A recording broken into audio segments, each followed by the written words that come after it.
fantasy. And before we get started, I have to tell everyone there's going to be a spoiler in this review. Not going to get straight into it, and I'll give you an extra warning when it gets to the spoiler. Start with I'm just going to talk about the artwork, and I'm going to talk about the writing, and a little bit about the story and such things.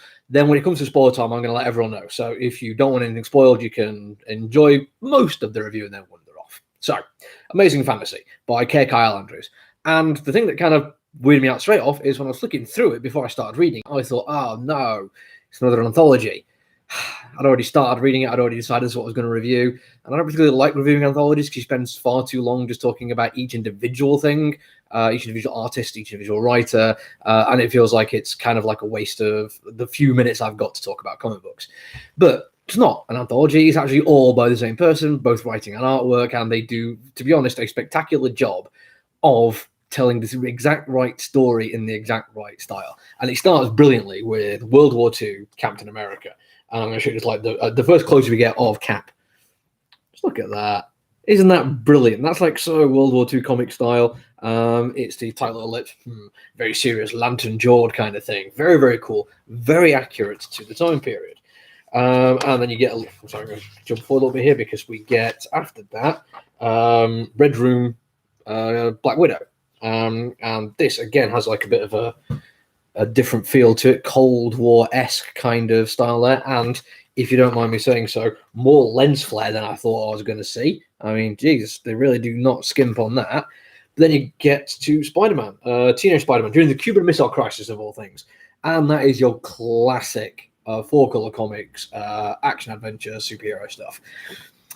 Each individual bit is done exactly like I want it to be done. Everything feels appropriate to not only the time it's set in, but also the style of story that's being told. Cannot fault the art whatsoever. The writing is slightly more challenging because that is three very different voices he's giving, and through very different art styles. Kind of works in a comic medium when it's jumping backwards and forwards, but the different writing style feels almost a little bit more jarring. It's kind of compounded by the fact that instead of it just being three chapters of this story, it basically jumps between them fairly regularly, like intermittently, I suppose is probably a better word for it. And when you're mixing in Spider-Man's pithy, witty repartee with the various villains he's fighting, with Black Widow's tale of conspiracy and betrayal in the Soviet Union, it feels very, very different indeed. There's a little nod to that given because part of Spider-Man's story is he's fighting Green Goblin, gets pumpkin bombed to hell, and falling almost certainly to his death when all of a sudden he wakes up and he's in a pot surrounded by lizard men or frog men. But then bird people turn up to save him, and the fight is absolutely brutal and horrific, and people are dying and getting their entrails cut out. And Spider-Man's literally trying to get his head around the fact that he usually just talks about funny, silly things. And it's kind of weird to be in this kind of situation.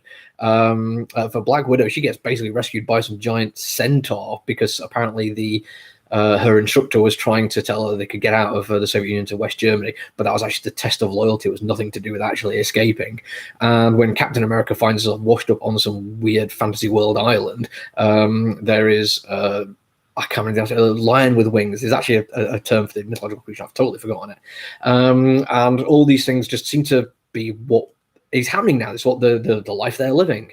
And we're about to get to spoil a bit now, so it kind of has to be said. You can book out, press pause, come back later, whatever. I will say I thoroughly enjoyed this and I recommend it, but one of those reasons that I enjoyed it slightly more than I thought it would is this story point that I'm about to get to. So if you're still here now, you just kind of have to live with the spoilers. They're all dead. It's really that simple. And it's done kind of nicely. It's you only find out the truth of this in one of the three story arcs because Spider-Man is actually rescued by the bird people from the frog people who are trying to eat him, and he finds Uncle Ben, and Uncle Ben is like, "Oh my God, you're here? Yeah, it's brilliant. Don't worry, we're all safe now. Really, we're all safe. How come? Well, we're already dead, so nothing really bad could happen to us now." And it's like, what?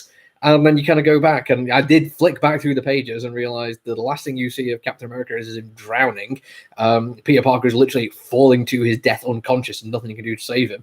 And Black Widow just got shot. So, yeah, this amazing fantasy they're in is the afterlife, kind of, or that's what we're expected to believe.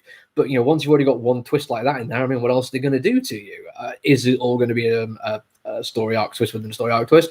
Are we going to discover that they're actually unconscious and this is all in their heads? Who knows? I mean, they're already dealing with Elseworld kind of what if stories, so why not fully commit to what they've done? Why not just carry on playing this out and see where it goes? These are not the main universe characters, so why not have some fun with them? And I've got to say, I thoroughly enjoyed it. I like what they did. I like the twist they played because it is all there. It shouldn't be a surprise. When it happened, I did kind of kick myself, being like, why didn't I spot this? It's laid out that all the information is available. But I like the fact that I didn't notice it because I was so taken in with the different art styles and the writing styles, and I wanted to see what was going on. I wanted to see why this was happening, even though they'd already told me. Brilliant. Love it. Anyway, I'm done for the day now, for reviews anyway. I'll be back later on tomorrow, and I'm kind of probably going to review Gru, because why the hell not? Until then, look after each other, everyone. Stay safe. Bye.